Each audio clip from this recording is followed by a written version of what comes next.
Hello दोस्तों, आज हम लोग स्टार्ट करेंगे class 10th history chapter 1। Class 10th history chapter 1 जो कि है यूरोप में राष्ट्रवाद। क्या है? यूरोप में राष्ट्रवाद। हम लोग पढ़ेंगे यूरोप में राष्ट्रवाद कि यूरोप में राष्ट्रवाद का उदय कैसे हुआ, उदय होने का कारण क्या था, यूरोप क्या है, राष्ट्रवाद क्या है। तो हम लोग सबसे पहले आएंगे यूरोप। यूरोप क्या है? तो यूरोप एक महादेश है। यूरोप क्या है? यूरोप एक महादेश है। बहुत सारे देश मिलकर जो देश का निर्माण करे वही होता है महादेश। तो यूरोप क्या है? यूरोप एक महादेश है जिसमें बहुत सारी कंट्री हैं। जो कुछ कंट्रियां हैं जैसे फ्रांस, रूस, इटली, जर्मनी, ऑस्ट्रिया इत्यादि, ये सभी वहाँ की शक्तिशाली देश है। ये सभी देश का ही वहाँ पर दबदबा था बहुत ज़्यादा। और एक है इंग्लैंड। यूरोप क्या है? यूरोप एक महादेश है जिसमें अब आगे हम लोग पढ़ेंगे राष्ट्रवाद कि राष्ट्रवाद है क्या। राष्ट्रवाद किसे कहते हैं? एक शब्द है राष्ट्रवाद।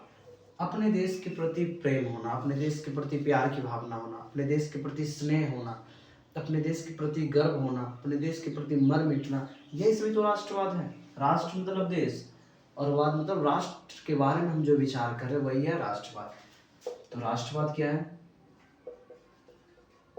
राष्ट्र के प्रति स्नेह, राष्ट्र के प्रति प्रेम, राष्ट्र के प्रति गर्व होना, ये सब क्या है? राष्ट्रवाद है। ये राष्ट्रवाद यानी कि जो हम लोग अभी पढ़ रहे हैं कि राष्ट्र के प्रति स्नेह का भावना होना, राष्ट्र के प्रति प्रेम का भावना होना, राष्ट्र के प्रति गर्व होना, राष्ट्र के प्रति मर मिटना, ये ऑस्ट्रियन दिए थे। ये परिभाषा कौन दिए थे? अर्नस्ट रेनन। इन्होंने बताए थे, अर्नस्ट रेनन, कि अपने देश के प्रति प्रेम की भावना होना, अपने देश के प्रति लगाव होना, अपने देश के हितों में सोचना, यही राष्ट्रवाद कहलाता है। इसके साथ साथ इनके जो साथी थे फ्रेडरिक सॉरियो, इन्होंने भी झंडा के माध्यम से, चित्र के माध्यम से लोगों में राष्ट्रवाद भावना जगाने का कार्य किया। अब झंडा चित्र ही क्यों लिए थे? अब देखिए, हम लोग तिरंगा को देखते हैं, हम लोगों के मन में एक अलग भाव आता है कि हम लोग भारतवासी। उसमें हम हिंदू हैं, हम मुस्लिम हैं, हम सिख हैं, ईसाई हैं, ये सब हम भूल जाते हैं। इनको याद क्या है? सिर्फ अपना तिरंगा। क्या याद है? अपना तिरंगा। और तिरंगा भारतीय का है। हम लोग के मन में भाव आता है हम भारतीय हैं। हमारे आगे अब जो आएगा उसे हम टकरा सकते हैं, खास करके पाकिस्तान आएगा उससे टकरा सकते हैं। तो ये है तिरंगा का पावर। उसके साथ साथ हम लोग चित्र बनाते हैं, भारत माता का चित्र। हम लोग क्या बोलते हैं? भारत माता की जय। तो हम लोग भारत माता का चित्र बनाते हैं, भारत माता का चित्र बनाते हैं। और ये सभी हमारे इमोशनल अटैचमेंट से जुड़े हुए हैं, यानी कि कहीं ना कहीं ये सभी हम लोग को इमोशनली कर रहा है। अब हम लोग अपने झंडा को देखते हैं, हम लोग को अलग भाव है, उल्लास आ जाता है कि नहीं हम लोग भारतीय हैं, मतलब भारतीय हैं। तो वही बात है कि फ्रेडरिक सॉरियो जो थे, इन्होंने इस चीज़ को भापा था, इस चीज़ को मापा था और झंडा का, चित्र का, इन सभी का विकास किए और इसके माध्यम से लोगों में राष्ट्रवाद भावना जगाने का कार्य किए थे। तो मुख्य रूप से हम लोग को समझना है राष्ट्रवाद क्या है। राष्ट्रवाद क्या है? अपने देश के प्रति प्रेम की भावना होना, अपने देश के प्रति स्नेह की भावना होना, अपने देश के प्रति गर्व होना, अपने देश के बारे में सोचना, अपने देश के हितों के लिए कार्य करना, यही सभी क्या है? राष्ट्रवाद है। ये सभी क्या है? राष्ट्रवाद है। इसके साथ साथ अभी हम लोग पढ़ेंगे कि राष्ट्रवाद जो जगह है, यानी राष्ट्रवाद का जो उदय हुआ है, ये कहाँ से, शुरुआत कहाँ से हुआ है? तो राष्ट्रवाद का शुरुआत मुख्य रूप से कहीं ना कहीं फ्रांस की क्रांति से पड़ा है। फ्रांस की क्रांति ही ये सभी का मूलभूत जड़ है, मूलभूत आधार भी है। क्योंकि अगर फ्रांस की क्रांति नहीं होती तो शायद लोगों में राष्ट्रवाद का भावना नहीं जगता। तो 1789 की फ्रांस की क्रांति, 1789 की फ्रांस की क्रांति, 1789 ईस्वी की फ्रांस की क्रांति राष्ट्रवाद का उदय करने में महत्वपूर्ण भूमिका निभाया था। क्योंकि 1789 ईस्वी में यहाँ के शासक थे लुई 14वां। यहाँ के शासक थे लुई 14वां। चूंकि उस समय संपूर्ण यूरोप में संपूर्ण यूरोप में राजतंत्र व्यवस्था चलती थी। कैसी व्यवस्था? राजतंत्र व्यवस्था। राजतंत्र किसको बोलते हैं? वैसी शासन व्यवस्था जहाँ पर राजा अधिकार करता है और जहाँ का शासक राजा, फिर उसका बेटा, फिर उसका बेटा, फिर उसका बेटा, पीढ़ी दर पीढ़ी चलते रहती है। पीढ़ी दर पीढ़ी शासन व्यवस्था चल रही है, शासन व्यवस्था चल रही है, उसको बोलते हैं राजतंत्र। और हम लोग के यहाँ क्या चलता है? लोकतंत्र। पहले हम लोग के यहाँ भी राजतंत्र चलता था जिस समय हम लोग गुलाम थे, तो अभी हम लोग के यहाँ है लोकतंत्र। लोकतंत्र की अलग खूबसूरती है, हम लोग समझते हैं अच्छे से लोकतंत्र क्या है, जहाँ बोलने का अधिकार है, पढ़ने का अधिकार है, विरोध करने का अधिकार है। तो ये सभी हम लोग सिविक्स में बहुत बेहतर ढंग से पढ़ेंगे। तो लुई 16वां जो कि उस समय के शासक थे फ्रांस के, कहाँ के शासक थे? फ्रांस के शासक थे। ये अयोग्य शासक थे। अयोग्यता इसमें कूट कूट कर भरा हुआ था, यानी कि ये राजा बनने के लायक नहीं थे। बट इनके पिताजी राजा थे, ये भी राजा बन गए। तो वैसे ही मतलब इनके पिताजी भी राजतंत्र व्यवस्था चला रहे थे, ये भी राजतंत्र व्यवस्था चला रहे थे। तो ये एक अयोग्य शासक थे एवं निरंकुश थे, एवं निरंकुश थे। निरंकुश थे। निरंकुश किसको बोलते हैं?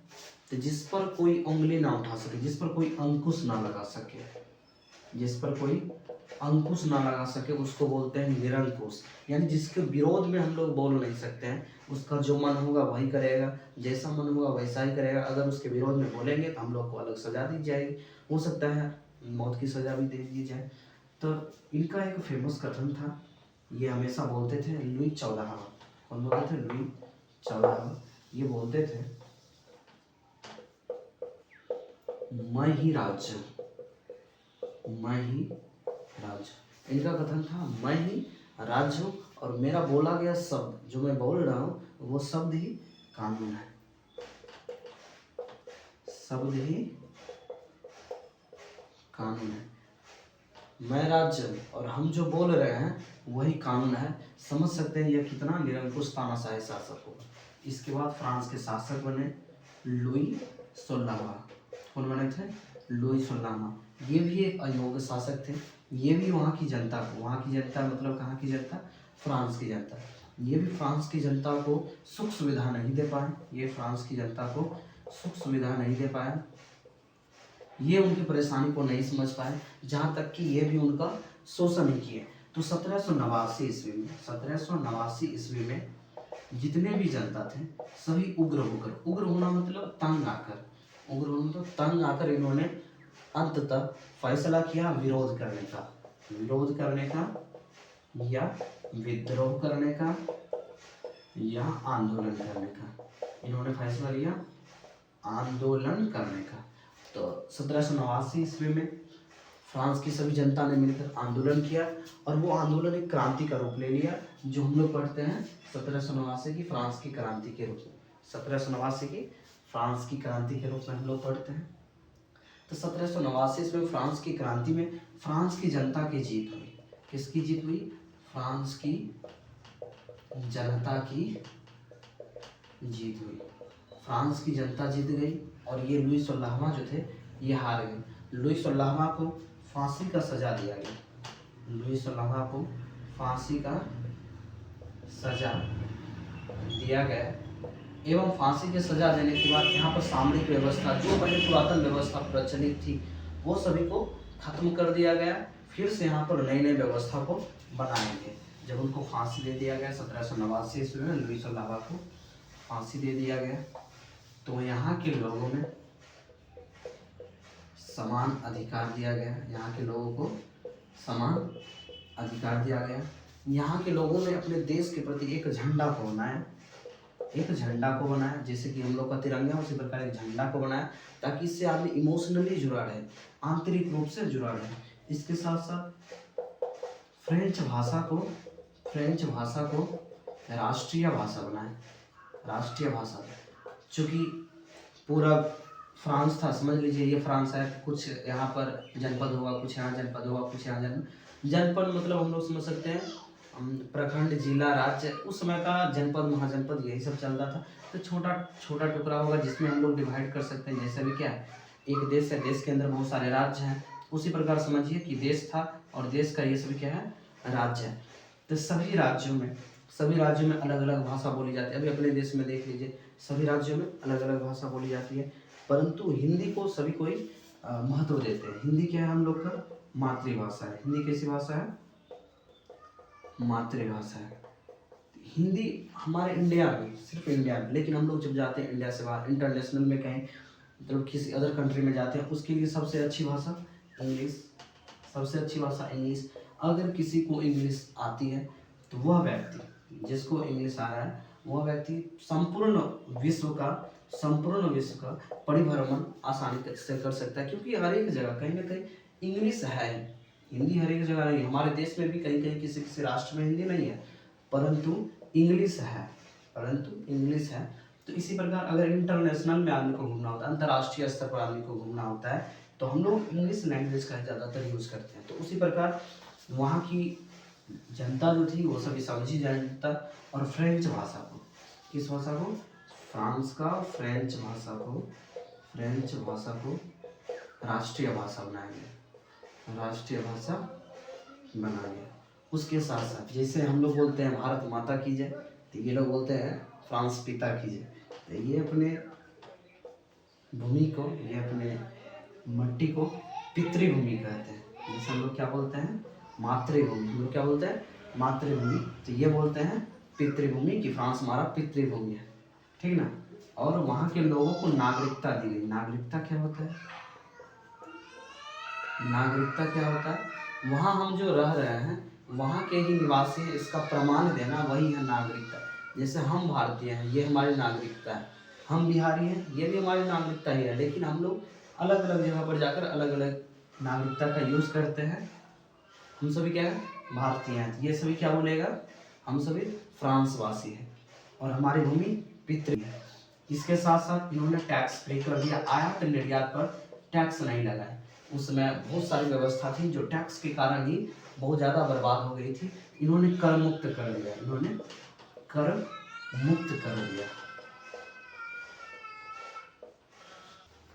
फ्रांस की क्रांति के बाद जितने भी अगल बगल के कंट्री थे, जितने भी अगल बगल के देश थे, उनमें भी राष्ट्रवाद की भावना जागने लगी। वे सभी भी अब अपने देश के प्रति जागरूक होने लगे। सभी समझने लगे कि ये जो राजतंत्र व्यवस्था हमारे ऊपर चल रही है, ये गलत है। फ्रांस इसका विरोध किया है, अब हम भी इसका विरोध करेंगे। तो कहीं ना कहीं इसका एक पॉजिटिव संदेश सबके पास गया है कि फ्रांस अपने राजतंत्र के खिलाफ लड़ाई किया है, अब हम लोग भी इसके खिलाफ लड़ाई करेंगे। तो यहाँ से ही शुरुआत हो रही है अब राष्ट्रवाद की। तो इसी सब के दौरान 1789 ईस्वी में जो क्रांति हो रही है, इसी समय नेपोलियन बोनापार्ट, जो कि इस समय तक 40 अलग अलग राज्यों को जीत चुके थे, 40 अलग अलग राजाओं को हरा चुके थे और उन पर कब्जा कर लिए थे। तो लोगों में आशा थी कि नेपोलियन बोनापार्ट है, ये आएगा और हमारी मदद करेगा। वो एक भला आदमी था, अच्छा आदमी था, वो मदद भी करता, और वो आया भी और मदद भी किया। तो 1799 ईस्वी में फ्रांस में बुलाया गया नेपोलियन बोनापार्ट को। 1799 ईस्वी में नेपोलियन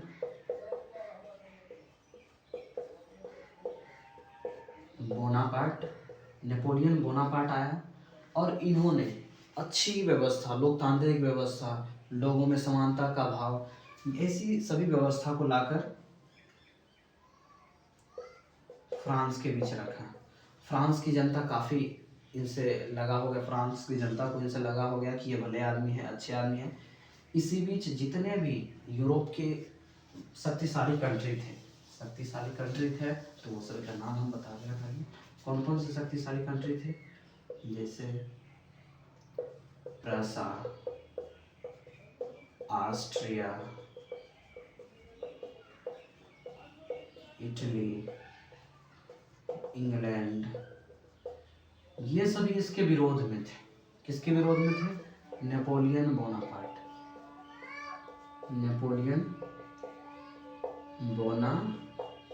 इसके विरोध में थे, क्योंकि ये सभी चाह रहे थे कि संपूर्ण यूरोप पर, सिर्फ फ्रांस ही नहीं, संपूर्ण यूरोप पर मेरा दबदबा रहे, हम जैसा चाहते हैं वैसी शासन व्यवस्था हो, परंतु नेपोलियन बोनापार्ट थे, इन्होंने ऐसा व्यवस्था को कायम नहीं रहने दिया। इन्होंने लोगों में लोकतांत्रिक व्यवस्था को लाया, लोकतांत्रिक व्यवस्था को लाया और अच्छे व्यवहार लोगों से करते थे। परंतु कुछ दिनों बाद ये सभी से डरकर, प्रसा, ऑस्ट्रिया, इटली, इंग्लैंड, ये सभी से डरकर इनमें एक अलग